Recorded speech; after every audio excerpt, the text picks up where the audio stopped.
Hello, everyone. This is the time to say thank you to all this task to the teacher Marcella and to you e-mates.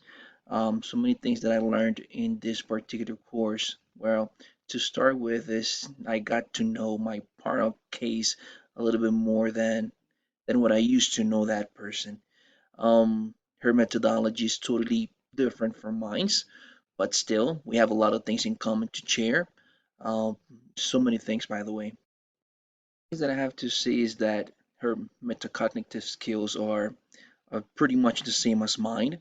She likes to learn her English in a very separate way.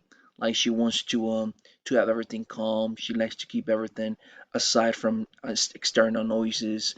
But she's a very reflective person, though. She likes to learn her English, but still she wants to go further in that. She likes to go into it a little bit more than we what we get, and that's how I learned as well. I like to be in a very calm place.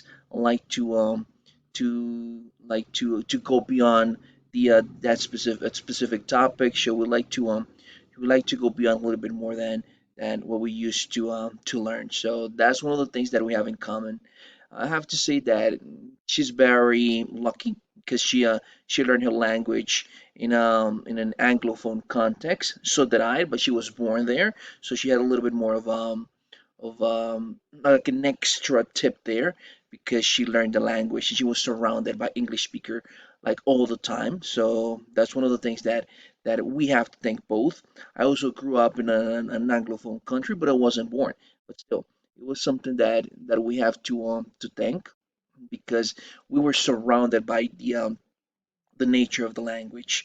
But on the other hand, we like to go beyond, like I mentioned before, not to just stay there. We like when we're reading, we like to go beyond a little bit more than that. We like to learn new vocabulary from the English speaking um, language, and we like to go to search a little bit more. This way we can get a little bit like we get the language in a very high level. So that's one of the differences that we have. So yeah, that's pretty much it.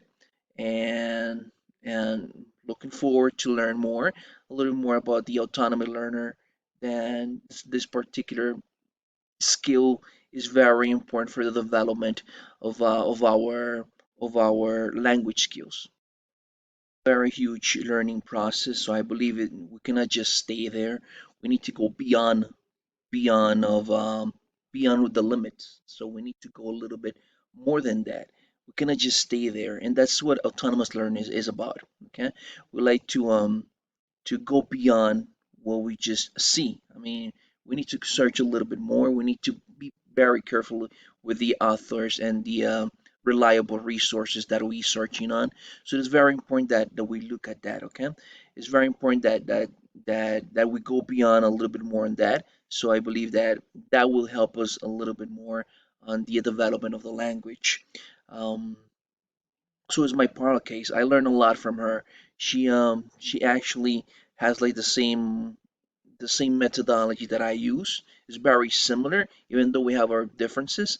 I'm more into the adult population. She's more into the young kids population. So she likes to search and to design classes and tasks more for that population. On the other hand, I like more the grown-ups a little bit more. So that's a little bit of the differences that we have. But still, like the way that we approach autonomy, I think is pretty much the same.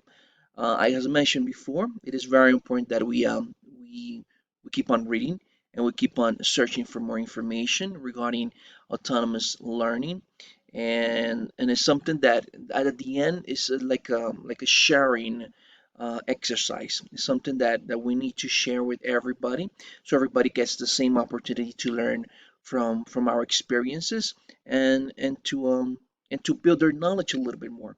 So that's basically my conclusion that I want to give on this particular task. Thank you very much. Have a great day.